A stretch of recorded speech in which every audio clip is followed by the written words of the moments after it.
Hey everyone, I am Jake. And I am Ella. Welcome to the English Speaking Show. Ella, I got a message from a viewer this morning. She wrote about her trip to London last month. Oh, nice. How was it? She said it was wonderful, but listen to how she described it. She wrote, I arrived to London, walked in my hotel room, went to upstairs, and stepped onto the balcony. Oh, can you read that again? Arrived to London, walked in my hotel room, went to upstairs, stepped onto the balcony. Is there a mistake? Not a single, but 4 mistakes. Correct version is arrived in London, walked into her room, went upstairs, no to at all, and stepped onto the balcony. Okay, every single mistake involves one of the 3 words, to, into, and onto. These 3 words are some of the most common in English, and most learners were never taught the system behind them, so the wrong choice always feels right. Today, we fix that. By the end of this episode, you will have one clear question you can ask yourself every time, and to, into, and onto will never confuse you again. So let us start with the logic behind all 3 words, because once you see it, everything clicks into place. All 3, to, into, onto, describe movement toward a destination.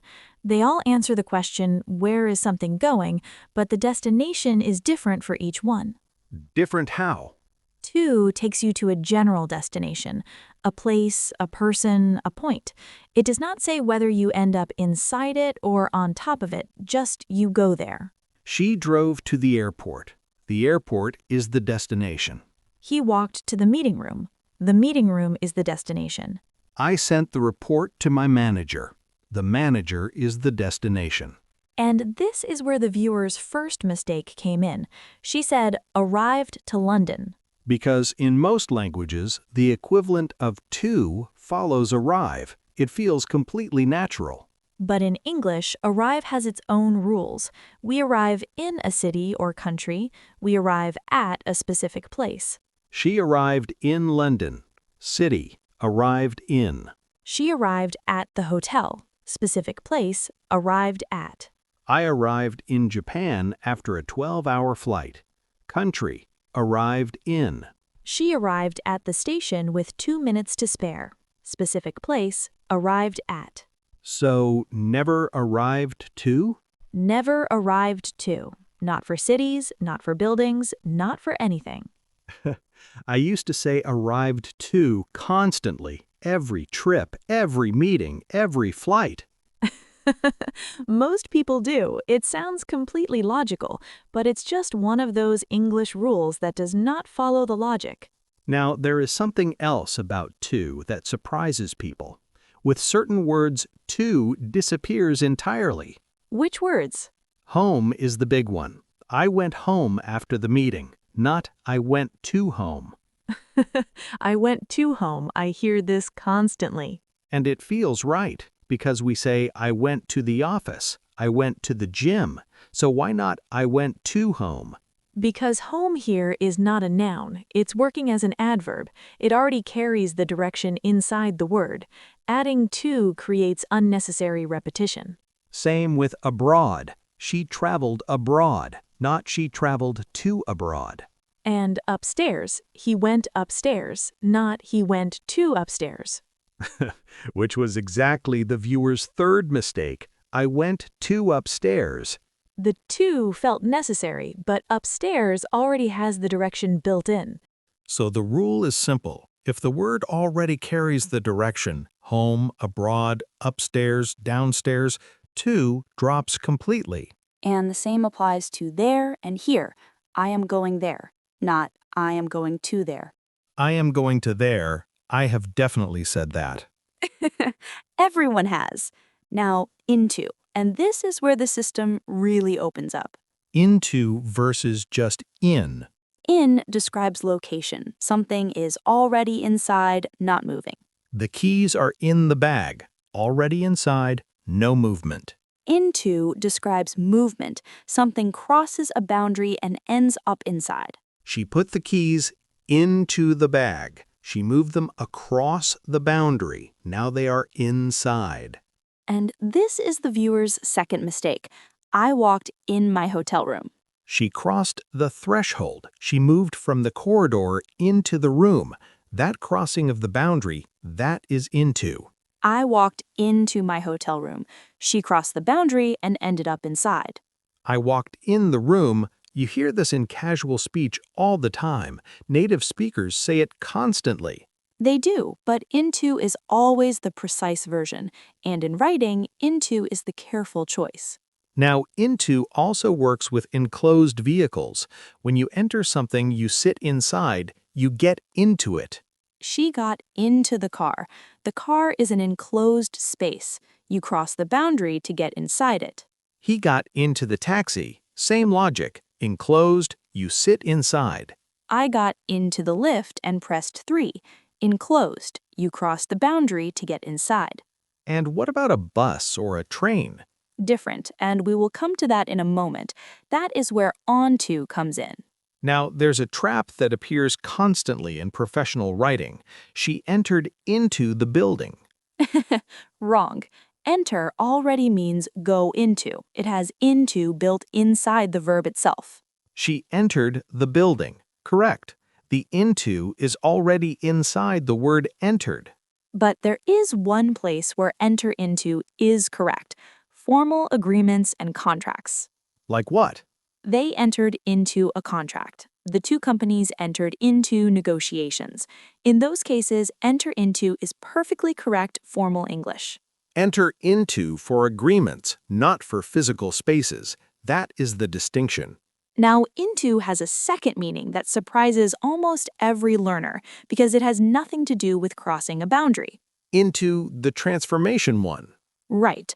Water turns into ice. Nobody walked anywhere, there's no boundary, but into is correct because something changed from one state to another. One thing became something completely different. The caterpillar turned into a butterfly. Transformation. He changed into his work clothes. Transformation of appearance. The small discussion turned into a full argument. Transformation of a situation. That last one, extremely common in professional life. Very common, and into every single time. And into has a third use that is completely different again. Collision, when you hit something or meet someone unexpectedly. The bump into one. She walked into the glass door. She hit it. She did not mean to. The car crashed into the wall. Collision. Unintentional impact. And for unexpected meetings, I ran into my old manager at the station this morning. That one can be wonderful or terrible depending on the manager. Completely depends on the manager, but into either way. I bumped into a colleague from my old company at the coffee shop. Unexpected meeting, into. So into for unexpected meetings, ran into, bumped into. You will hear these constantly in everyday conversation. And one more use of into, a very casual one, when something interests you deeply, when you're passionate about something. Be into something. She is really into her new project. She is passionate about it, deeply interested. Are you into cooking? Do you enjoy it? Are you interested in it? He is not into early morning meetings. Nobody is, Jake. Nobody is, but you would say it with into. This use of into is everywhere in casual conversation, and learners almost never see it in grammar books. So into does 4 things. It crosses a boundary into an enclosed space. It shows transformation. It describes collision or unexpected meetings, and it shows deep interest or passion. And there are some fixed expressions with into that come up constantly in professional life, worth knowing when you hear them. Look into something. Investigate it. I will look into this problem. Take something into account. Consider it. Please take the timeline into account.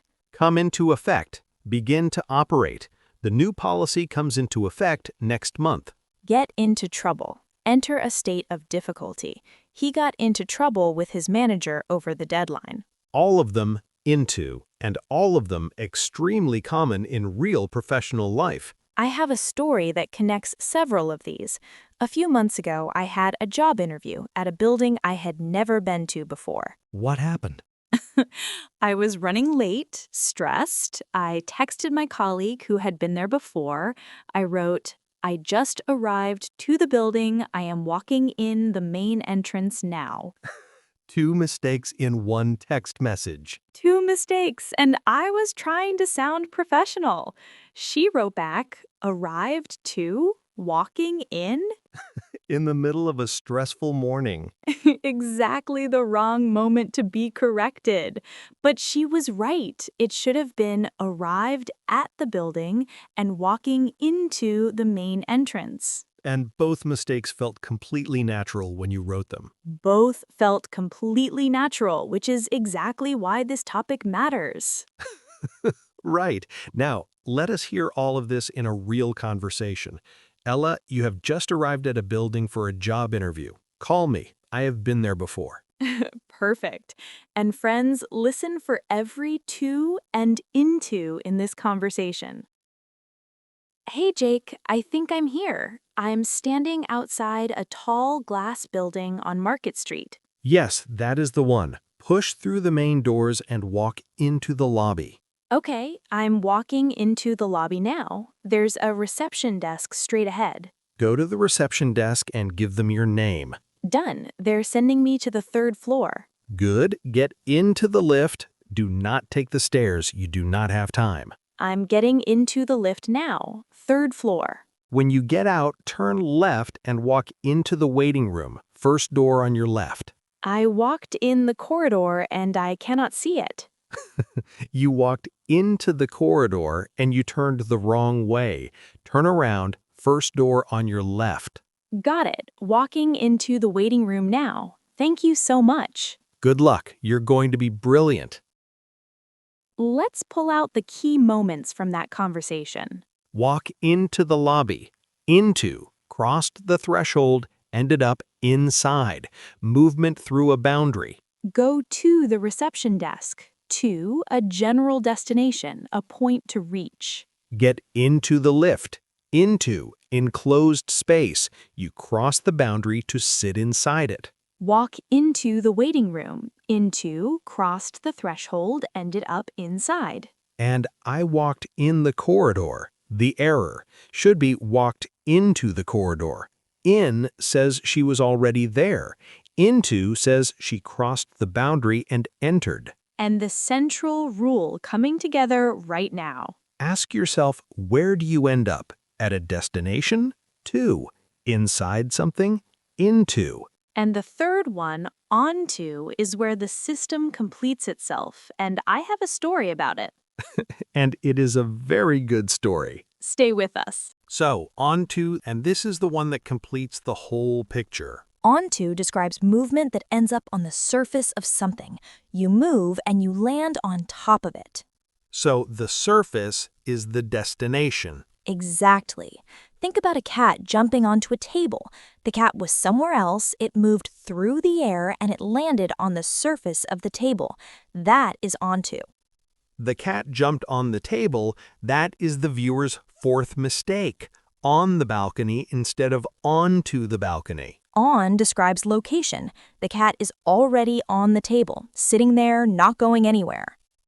Onto describes movement. The cat was somewhere else and jumped to the surface of the table. The book is on the table. Location, already there, no movement.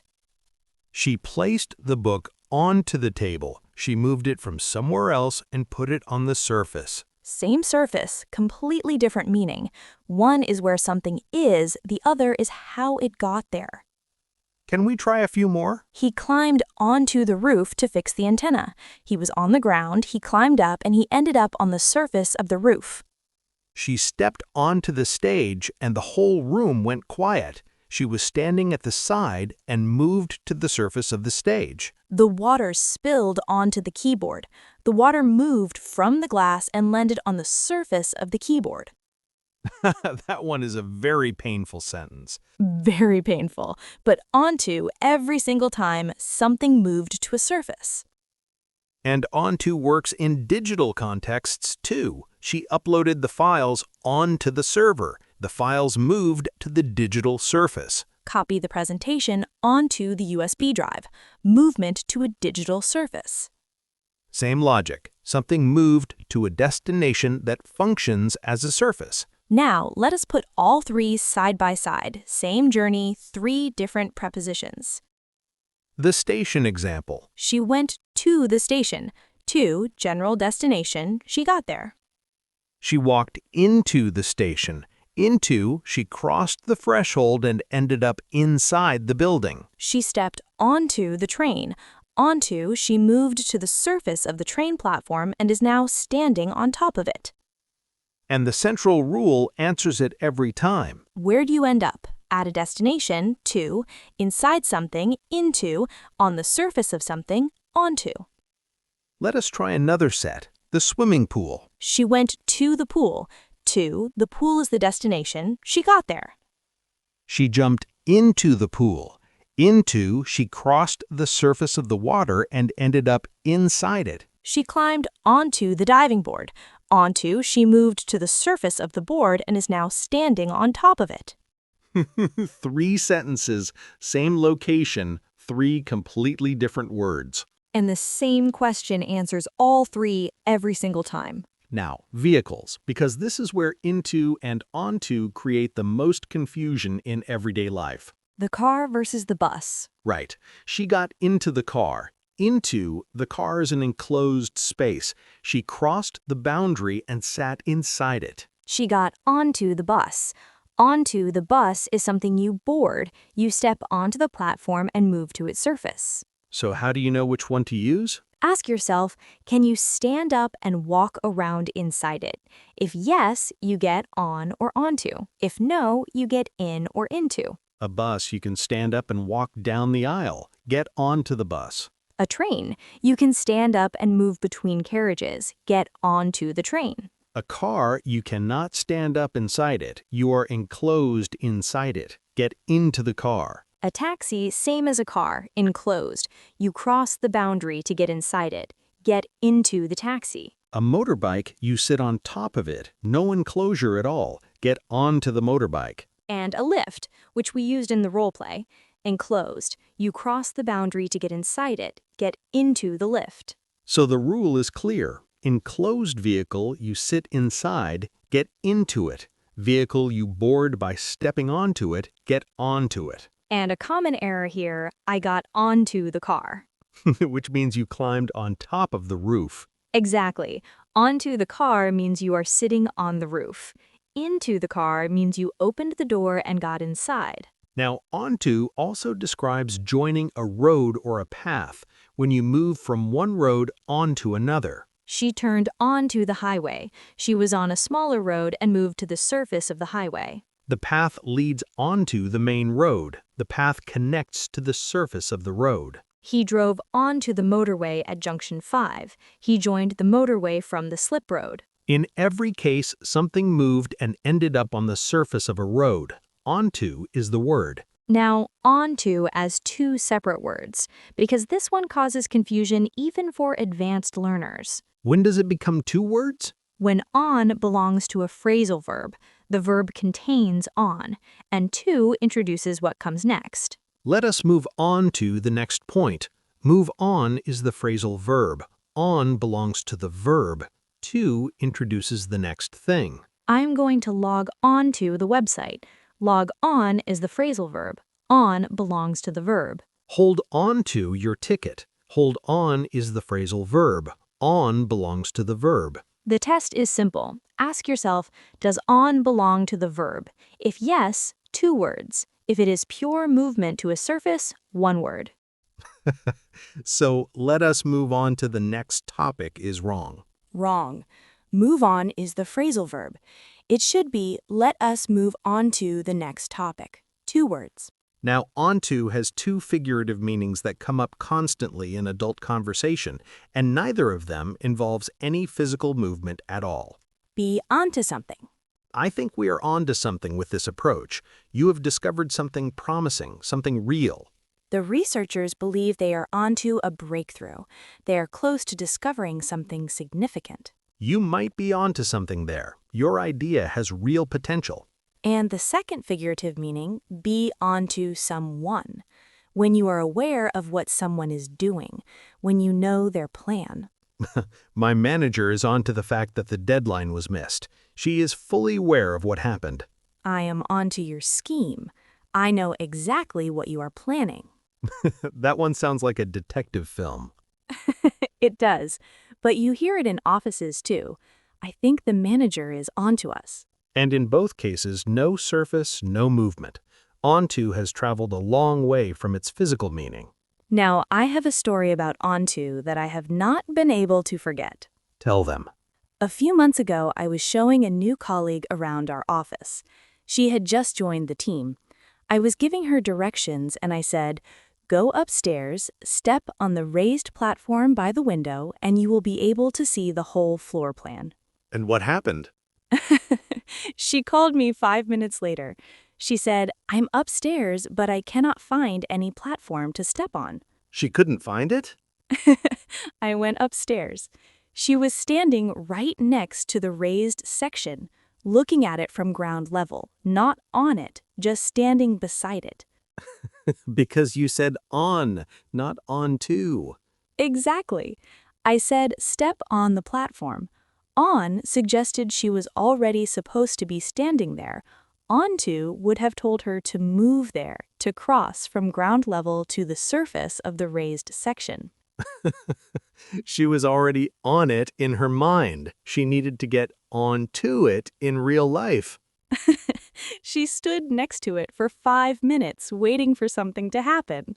And that's the whole difference in one real moment. On, you're already there. Onto, you move there. One tiny word, completely different instruction. Right. Let's hear onto in a real conversation. We're colleagues arriving at a conference venue for a team away day. Neither of us has been there before. And friends, listen for every onto, into, and to in this conversation, and notice where the error lands. Okay, I can see the venue. There's a big escalator at the entrance. Good. Step onto the escalator and it will take you straight up to the main hall. Done. I'm on the escalator now. There's a shuttle bus outside the side entrance. Do we need that? Yes. Get onto the shuttle bus to reach the conference wing. It only takes 2 minutes. Okay, I got onto the shuttle. There are already a lot of people on it. Good. When you get off, walk into the main conference building. The registration desk is straight ahead. I walked into the building. I can see the registration desk. Go to the registration desk and pick up your badge. Then walk into the main hall. Our team is already in there. Got it. I'm going to the desk now, and then I just stepped on the stage area by mistake. I think I was not supposed to be up here. You stepped onto the stage, not on it. But yes, please step back down. I was trying to find the team and ended up on the stage in front of everyone.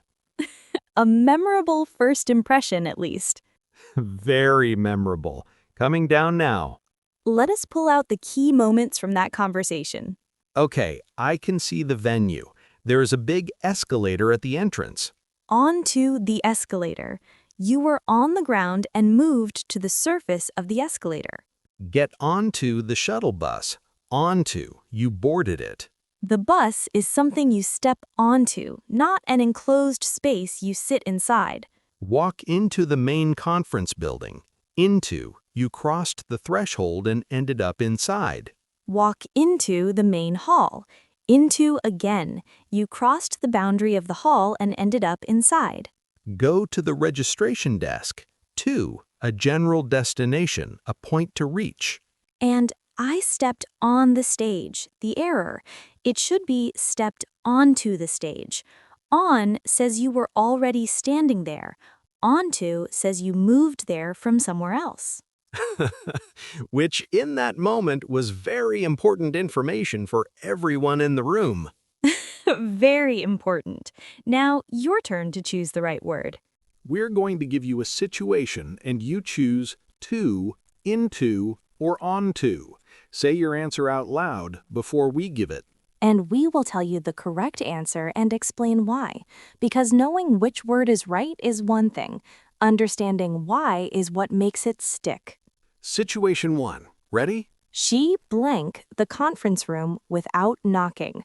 Walked in, walked into, or walked onto.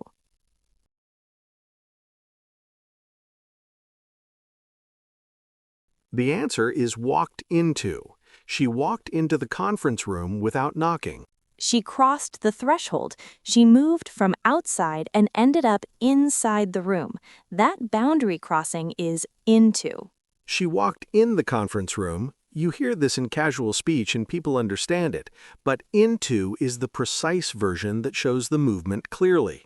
And walked onto the conference room, that means she climbed on top of it, which is not what happened. Hopefully not what happened. Situation 2. He got blank the car and drove away. Into, onto, or just in.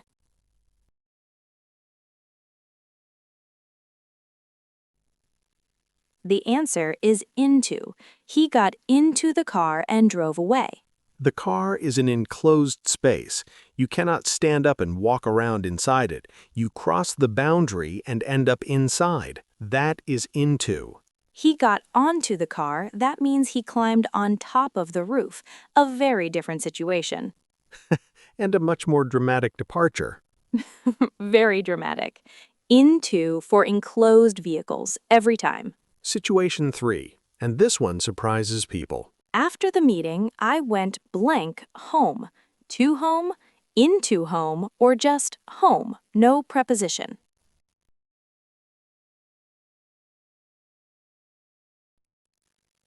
The answer is just home. No preposition at all. After the meeting, I went home. Home is working as an adverb here. It already carries the direction built inside the word.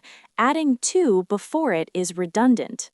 I went to home, wrong. I went home, correct. The direction is already inside the word home itself.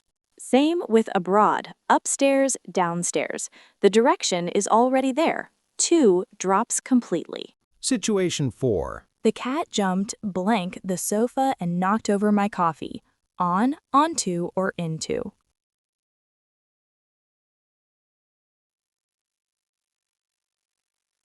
The answer is onto. The cat jumped onto the sofa and knocked over my coffee. The cat was somewhere else, on the floor, on a chair, and it moved. It jumped and landed on the surface of the sofa. That movement to the surface is onto. The cat jumped on the sofa. On says the cat is already sitting on the sofa, not moving, just there. And the cat jumped into the sofa. Into would mean the cat somehow got inside the sofa, which is a very different kind of cat. A very determined cat. Very determined. Onto, movement to the surface, every time. Situation 5. The small disagreement turned blank a full argument. Into, onto, or to.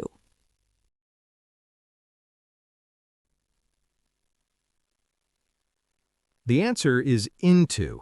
The small disagreement turned into a full argument. This is the transformation meaning of into. One thing became something completely different. The disagreement transformed. It became a full argument. No movement, no boundary crossing, but into is correct because something changed from one state into another. Turned to a full argument. To does not work here. To takes you to a destination. It does not describe a transformation. And turned onto a full argument. Onto does not work either. There is no surface involved. Into is the only correct choice for transformation. Situation 6, the last one, and this one directly connects to the viewer's message. We blank Tokyo after a 12-hour flight. Arrived to, arrived in, or arrived at.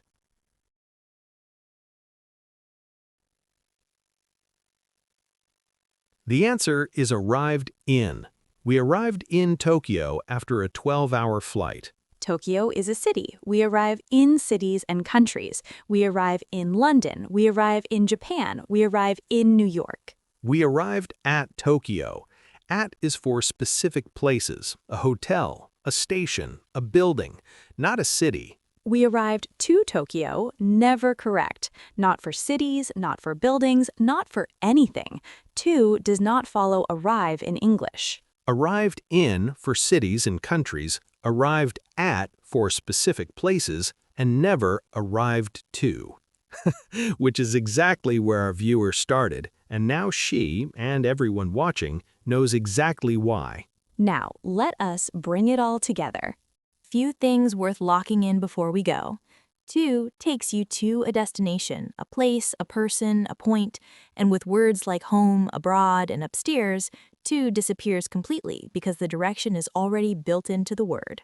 Into takes you across a boundary to end up inside something. It also means transformation, one thing turning into something completely different. And it describes collision and unexpected meetings, ran into, bumped into. Onto takes you to the surface of something, landing on top. And figuratively, be onto something means you have discovered something real. Be onto someone means you know exactly what they are doing. And the central rule, one more time. Ask yourself, where do you end up? At a destination? To. Inside something? Into. On the surface of something? Onto. One question, every time. That is all you need. Now your comment challenge. Write one sentence in the comments about your morning commute. Use to, into, or onto, whichever fits your situation. Mine? I got onto the bus this morning and every single seat was taken. I stood the whole way. Mine, I walked into the office this morning and immediately walked into a meeting I had completely forgotten about. Both into completely different situations. Drop yours in the comments. We read every single one. And if this episode helped you, please subscribe. New episodes every week. Real English for real life. Thank you so much for being here with us today, friends. See you in the next one. Take care, everyone.